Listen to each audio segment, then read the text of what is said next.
Hello everyone, myself Sonali Nayak, lecturer in Computer Engineering Department from Vallabh Budhi Polytechnic College, Navsari.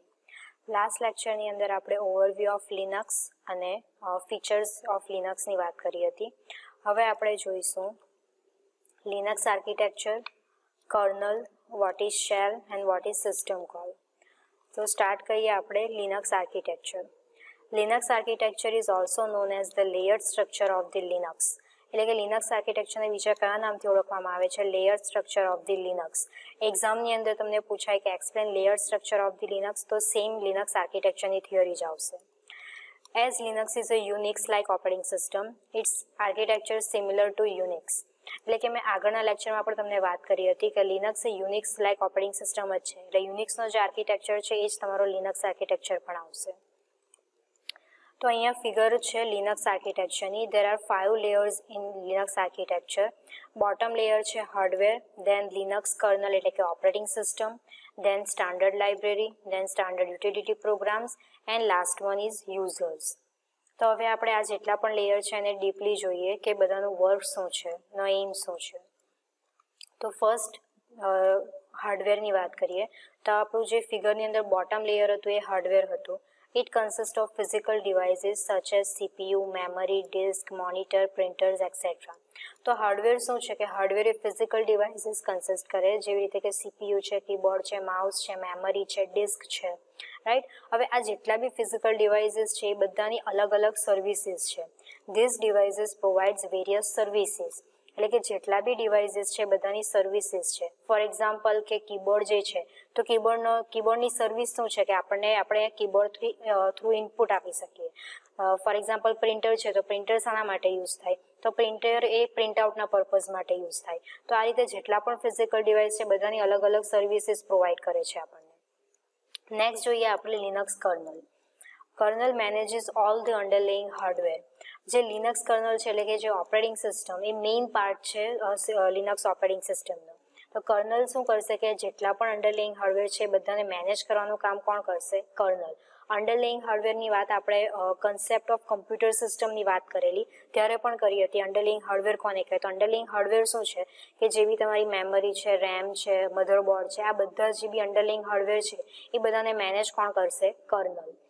It directly interacts with the hardware and provides user programs required services. એટલે કે જે kernel છે એ directly hardware સાથે interact કરશે અને user પ્રોગ્રામની જે પણ કોઈ રિક્વાયરમેન્ટ હશે એની સર્વિસીસ એ પ્રોવાઈડ કરશે. It hides complex details of hardware.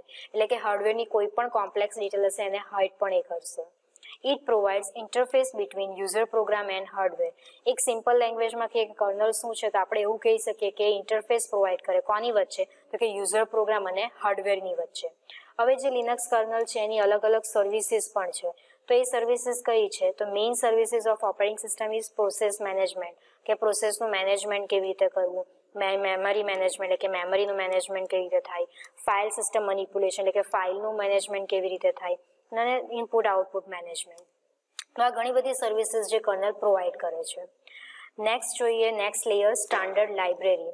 Contains a set of procedures, one procedure per system call. Now what is standard library? Library word તમે સીની અંદર પણ તમે શીખીને આવ્યા હશો કે લાઇબ્રેરી કોને કહેવાય? તમે લાઇબ્રેરીનો યુઝ શાના માટે કરતા સીની અંદર?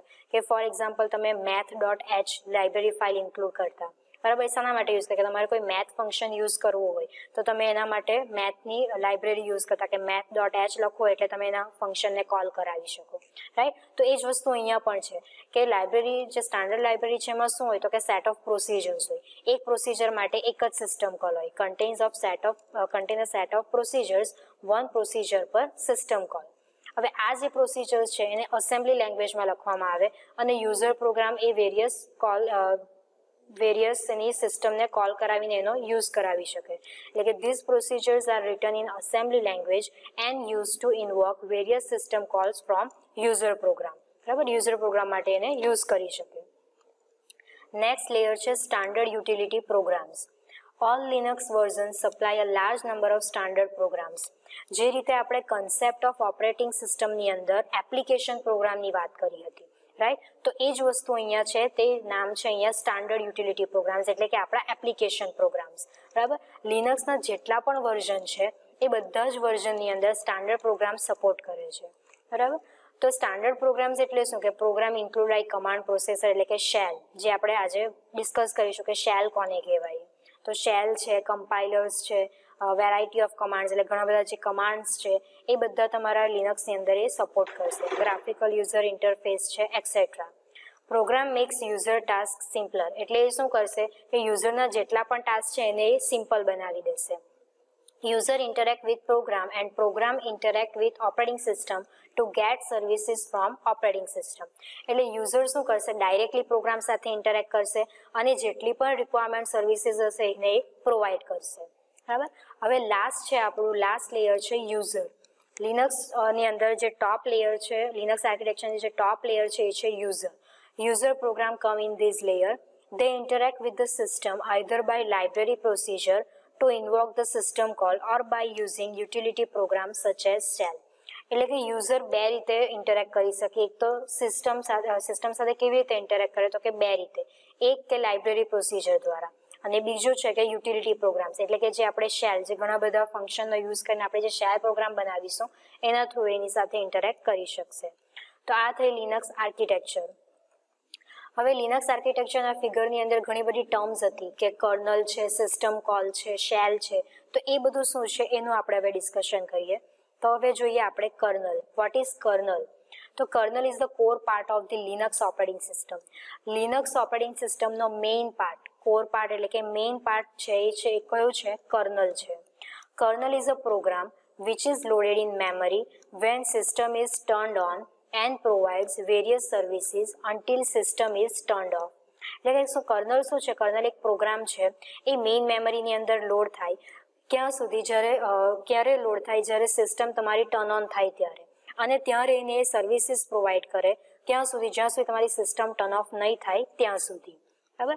Kernel manages all the underlying hardware. જે રીતે આપણે વાત કરી કે kernel manages all the underlying hardware, જે રીતે આપણે આગળ કીધું કે જેટલા પણ તમારા અંડરલાઇંગ હાર્ડવેર છે એને મેનેજ કરવાનું કામ કોણ કરશે? કર્નલ, બરાબર. It directly interact with the hardware. It hide complex details of hardware. Linux આર્કિટેક્ચરની અંદર આપણે વાત કરી કે જેટલી બી કોમ્પ્લેક્સ ડિટેલ હશે હાર્ડવેરની એ બધાને હાઇડ કરે, ત્યાર પછી ડાયરેક્ટલી હાર્ડવેર સાથે ઇન્ટરેક્ટ કરશે, બરાબર. When user need to use any hardware it has to use services provided by kernel. એટલે કે યુઝરને જ્યારે પણ કોઈ હાર્ડવેરની જરૂર પડશે તો એ કોને કોલ કરશે તો કે કર્નલને. કેવી રીતે? તો કે સિસ્ટમ કોલ દ્વારા. સિસ્ટમ કોલ શું છે એ આપણે નેક્સ્ટ જોઈએ. હવે ઇન શોર્ટ આપણે એવું કહી શકીએ કે કર્નલ મેનેજીસ એન્ટાયર કમ્પ્યુટર સિસ્ટમ. આખી કોમ્પ્યુટર સિસ્ટમને મેનેજ કરવાનું કામ કોણ કરે છે તો કે કર્નલ. ઓકે, નેક્સ્ટ જોઈએ આપણે વોટ ઇઝ શેલ. તો shell is an interface between user program and kernel. Shell શું છે કે યુઝર પ્રોગ્રામ અને કર્નલ વચ્ચેનો ઇન્ટરફેસ પ્રોવાઈડ કરે છે. When user log in to system, process for shell starts execution. It terminates when user log out from the system. એટલે કે જ્યારે યુઝર લોગિન થાય સિસ્ટમની અંદર એટલે શેલ શું કરશે કે એક્ઝિક્યુશન માટે સ્ટાર્ટ થઈ જશે. Process for shell starts execution. અને એ ટર્મિનેટ ક્યારે થશે? જ્યારે યુઝર લોગ આઉટ કરશે સિસ્ટમની અંદરથી ત્યારે એ ટર્મિનેટ થશે, બરાબર. It work as command interpreter. તો એ કમાન્ડ ઇન્ટરપ્રિટર તરીકે પણ વર્ક કરે છે. એટલે શું કે યુઝર પાસેથી કમાન્ડ એક્સેપ્ટ કરશે અને એને એવા ફોર્મમાં ટ્રાન્સલેટ કરશે જેથી કર્નલ એને ઇઝીલી અન્ડરસ્ટેન્ડ કરી શકે. એટલે કમાન્ડ ઇન્ટરપ્રિટર તરીકે પણ વર્ક કરે છે. ત્યાર પછી જે શેલ છે it is also programming language. તો શેલ એ પ્રોગ્રામિંગ લેંગ્વેજ પણ છે. એ ઘણી બધી ફંક્શનાલિટીઝ પ્રોવાઈડ કરે છે, જેવી રીતે કે લૂપિંગ છે, કંટ્રોલ સ્ટ્રક્ચર છે, વેરિયેબલ્સ છે. આ બધું સપોર્ટ કરીને આપણે એક પ્રોગ્રામ કરીશું એને કહેવાશે શેલ સ્ક્રિપ્ટ, બરાબર. તો એ પ્રોગ્રામિંગ લેંગ્વેજીસ પણ છે. નેક્સ્ટ લાસ્ટ જોઈએ આપણે સિસ્ટમ કોલ. તો system calls are special functions. They are use to request kernel to provide various services. તો સિસ્ટમ કોલ શું છે? એક સ્પેશિયલ ફંક્શન છે જે રિક્વેસ્ટ કરશે કર્નલને. શાના માટે? તો કે અલગ અલગ સર્વિસીસ માટે. ફોર એક્ઝામ્પલ મારે હાર્ડ ડિસ્કમાંથી કોઈ ફાઇલને રીડ કરવી છે તો એ રિક્વેસ્ટ કોને કરશે? કર્નલને કરશે, બરાબર. તો એ ફેસિલિટી એ પ્રોવાઈડ કરશે. It is similar two user defined function. User define તમે ઓલરેડી સીની અંદર ભણીને આવ્યા છો કે યુઝર ડિફાઇન બે ટાઈપના ફંક્શન આવે, યુઝર ડિફાઇન ફંક્શન અને ઇનબિલ્ટ ફંક્શન, રાઈટ. તો યુઝર ડિફાઇન એટલે કે યુઝર જાતે બનાવે એને શું કહેવાય? યુઝર ડિફાઇન્ડ ફંક્શન કહેવાય. તો જે આ સિસ્ટમ કોલ જે છે એ સેમ યુઝર ડિફાઇન્ડ ફંક્શન જેવું જ છે, બરાબર. સો નેક્સ્ટ વિડીયોની અંદર આપણે જોઈશું ડિરેક્ટરી સ્ટ્રક્ચર્સ અને ફાઇલ ટાઈપ્સ. Thank you.